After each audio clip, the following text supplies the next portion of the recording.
Amici bellini, oltre a Di Marzio si sono messi in moto Pedullà subito dopo, poi ovviamente hanno ribattuto i vari corrieri, i corrieri, quelli là che vengono e ti portano il pacco, ma De Bruyne è un pacco, non è un pacco. In città non si fa altro che parlare di De Bruyne, e quindi, visto che i sogni sono gratis come i like, cominciamo.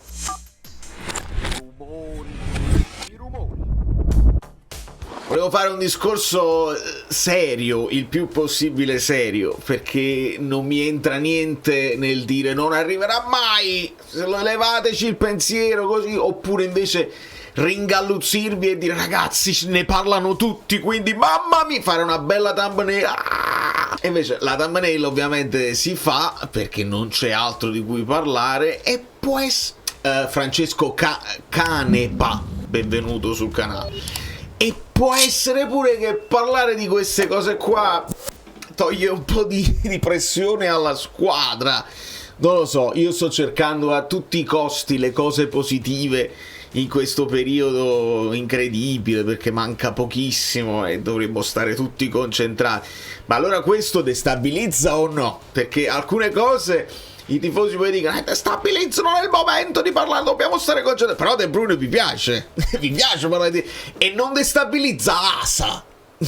Parlare di De Bruyne non destabilizza Asa. Signori, con molta serietà, giriamoci un attimo, ci giriamo, se ci spostiamo qua, vediamo un attimo la situazione, perché De Bruyne va benissimo, e figuratevi se non va benissimo, sarebbe il colpo più pesante dell'era De Laurentiis, uno dei colpi più incredibili dell'Italia negli ultimi 20 anni, non c'è dubbio. L'età che ha, torna da qualche infortunio, va benissimo, l'abbiamo visto nell'ultima partita della nazionale col Belgio, una pennellata, Lukaku fa la sforbiciata, quindi non è questo il problema. Il problema sarebbe un altro. Forse prima di spostarmi qua è più saggio spostarsi da quest'altra parte. Questo è il net worth di De Laurentiis, 216 milioni, umile ma onesto, onestamente. Se vai a vedere poi per esempio quello della Roma, 3-4 billion, senza parlare del Como eccetera eccetera, 216 milioni. Le cose che fa il Napoli non vengono dal net worth di De Laurentiis. Ma che De Laurentiis? Ovviamente non sono i soldi suoi, sono i soldi che la società sportiva Calcio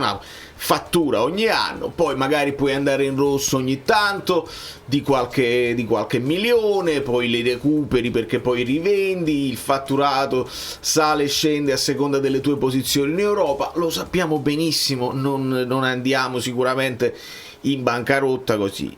Per sfizio, il net worth di Kevin De Bruyne all'età che ha, 33 anni, questi sono nuovi rumori perché fa caldo e quindi i condizionatori devono spingere. Kevin De Bruyne è stimato tra gli 85 e i 100 milioni di dollari, in pratica metà del patrimonio di De Laurentiis. De Bruyne potrebbe anche prendere il Napoli e gestire la metà del Napoli, se vogliamo fare un discorso così.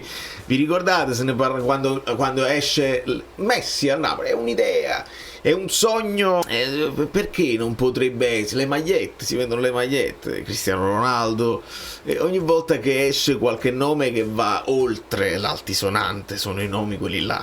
No, scherzi a parte, vi piace la Nutella? Immagino di sì. A chi non piace la Nutella? A chi deve fare delle restrizioni alimentari? A chi deve fare dei sacrifici? Pazzeschi internazionali possono comprare l'oro in Napoli. Non è il Napoli che si compra l'oro, sono loro. Io ringrazio un amico bellino che mi ha mandato le parole di Sky, no? Luca Di Marzio, è che il Napoli sta provando il colpo Kevin De Bruyne. Al momento è un sogno lontano e complicato. Un sogno lontano e complicato. Sono stati anche chiari. Cioè, il discorso De Bruyne è uscito anche da una pagina che si chiama Arrapato di Napoli parecchi mesi, se non sbaglio l'anno scorso, era il 2024.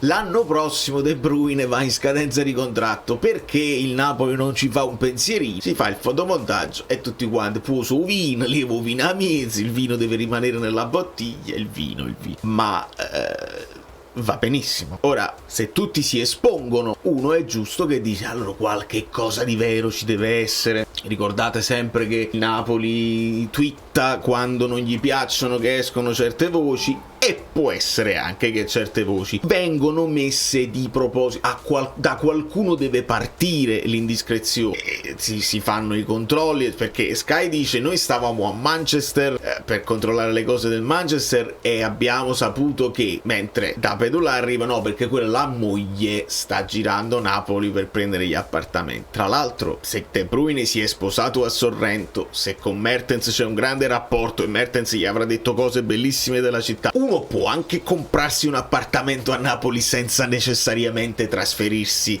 a giocare nel Napoli. Potrebbe anche volerlo fare. Un sogno lontano e complicato. Ma va benissimo. A quel punto io però mi devo chiedere, e la domanda non è il Napoli può comprare De Bruyne l'anno prossimo, che cosa vogliamo fare? Stiamo svecchiando la squadra o la stiamo invecchiando di più? Ci possiamo permettere l'ingaggio? Quando se lo vuole fare? Se lo vuole dimezzare? Se vuole prendere 1/10 di quello che prende e prendere lo stesso stipendio di Politano perché è vecchio? La domanda mia è: perché a gennaio hai preso Asa? Perché, se tu hai queste possibilità e queste idee, perché a gennaio tu Kvara l'hai sostituito con Okafor? Mi dovete semplicemente spiegare questa logica. Ma è l'unica cosa che mi potete dire, ma quelli bilanci, il bilancio dell'anno prossimo con le cose, con la cessione di Osimhen e con gli ingressi in Champions, tu te lo puoi permettere? Certo che te lo puoi permettere, ma ti interessa fare il percorso che ti porta alla vittoria oppure no? Io questo voglio capire, perché se prendi De Bruyne tu non stai facendo un progetto a lungo termine, hai individuato un giocatore che esploderà e che quindi quello è il famoso progetto, i famosi complimenti che si fanno al Napoli. Individua un giovane, te lo cresci in casa, Hamsik, lo stesso Kvara, esplode, te lo tieni per tanto tempo, Hamsik meno tempo, Kvara, ci fai quello che ci devi fare a livello di plusvalenza e poi ne trovi altri, così sei il calcio sostenibile, tutti i complimenti che arrivano da tutta Italia. De Bruyne cosa significa? De Bruyne significa amma vincere perché adesso c'è la situazione che non si sa, Milan e Juventus che fine fanno e dobbiamo approfittare perché possiamo mettere qualche cosa in bacheca. Se questo è il discorso, ma spiegatemi perché non l'hai fatto a gennaio e poi dopo li recuperavi i soldi perché già la Champions l'avevi conquistata. Me lo dovete spiegare. Se riuscite a spiegarmelo, allora io mi convinco che questa cosa è plausibile. Il Napoli ha cambiato modo di fare, non siamo più quella squadra là. Un sogno lontano e complicato. De Laurentiis, Chiavelli hanno completamente fatto un 180, si girano di 180 gradi e allora è cambiato.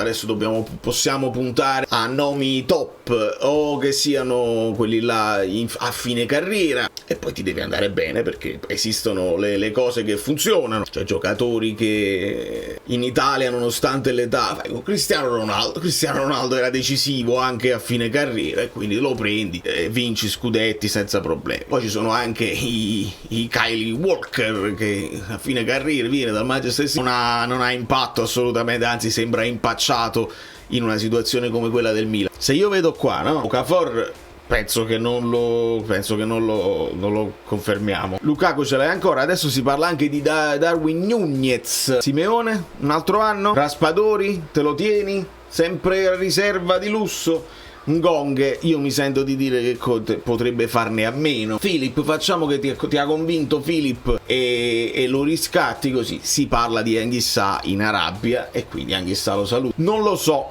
la situazione Lobotka, perché potrebbe essere anche un discorso serio pensare come va e vinci, forse specialmente se vinci, che molti di questi giocatori hanno dato tutto e siamo a fine ciclo.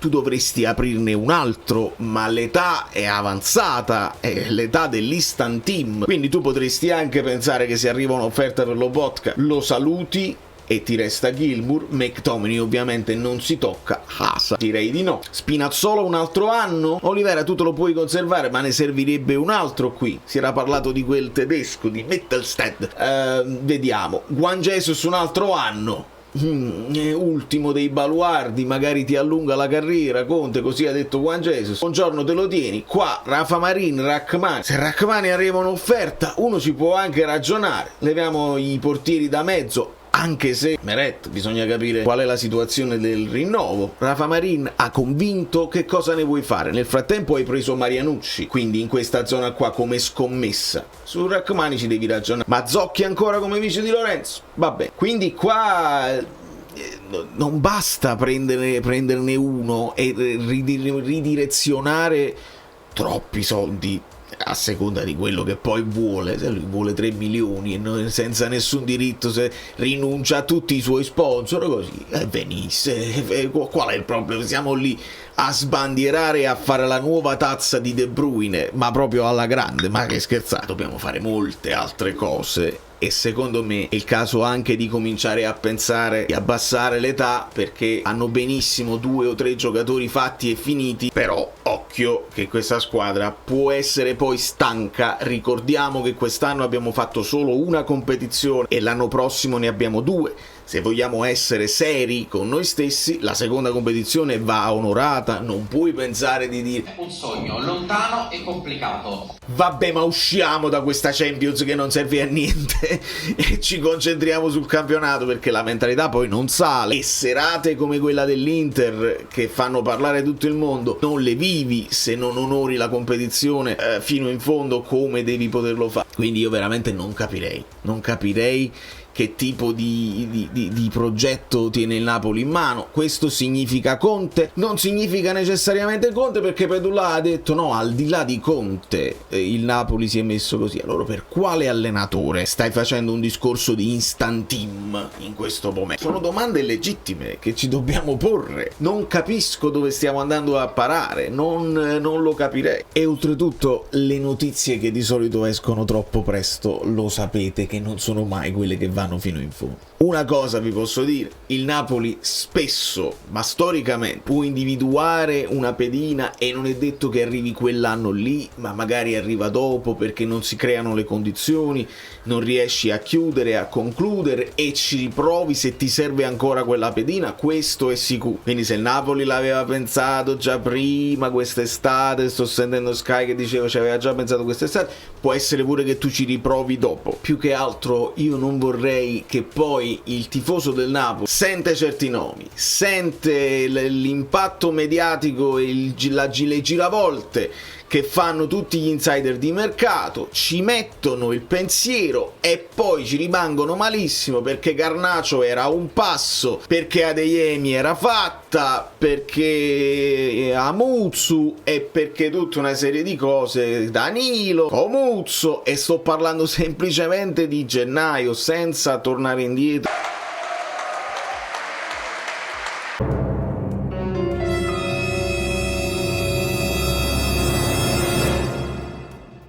Tutte le volte che ci siamo illusi che stava per arrivare, che ha fatto, che aveva già trovato casa, e parliamo di giocatori che magari si potevano prendere, e questo qua sembra molto molto più difficile, fuori dalla nostra portata, ma non economicamente, fuori dalla nostra portata per filosofia societaria, che piaccia o meno, che riscontri complimenti o meno la filosofia societaria, ma quella è. Se poi la filosofia societaria con Conte sta cambiando, staremo lì a vedere e a giudicarla poi quando la vedremo cambiare. Qualcosina già perché giustamente arrivando Lukaku già non è un acquisto alla De Laurentiis, McTominay già è un acquisto fatto e finito, e potrebbe magari De Laurentiis aver detto ma sai che questi giocatori maturi comunque hanno un impatto sul progetto immediato e non devo aspettare, può essere pure che sta cambiando il modo di fare calcio. Però io vi devo ricordare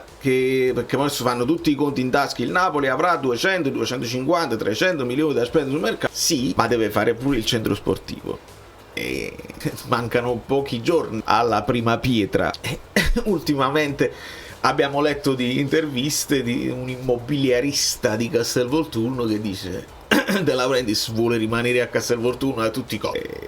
Ma aggiungo anche che se arrivasse l'offerta di Altani di 1,3 miliardi venderebbe perché non vuole perdere tempo con i centri sportivi. Un sogno lontano e complicato. Quindi un po' facciamo conto che queste notizie di mercato servono in questo momento a distrarci, a non mettere troppe pressioni ai ragazzi che devono fare 2 vittorie e un pareggio. Meglio se facciamo 3 vittorie, ancora meglio se nel frattempo l'Inter dimostra di essersi svuotata completamente dall'impresa di Champions, invece che trovare nuove energie per fare filotto anche in campionato. Meglio così, perché se poi il Napoli, e con questo chiudo alla grande con positività, se poi il Napoli riesce in qualche modo a fare 2 vittorie in 3 anni del massimo titolo disponibile in Serie A,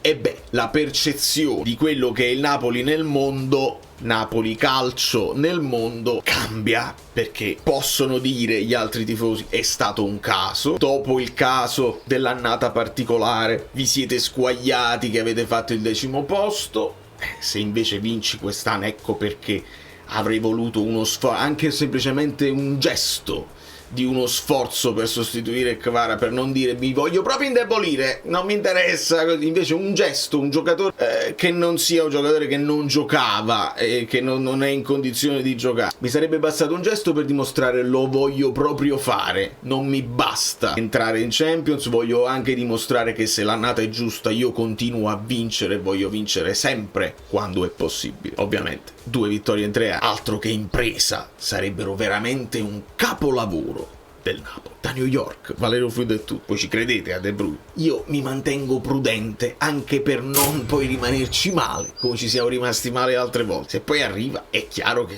facciamo i caroselli.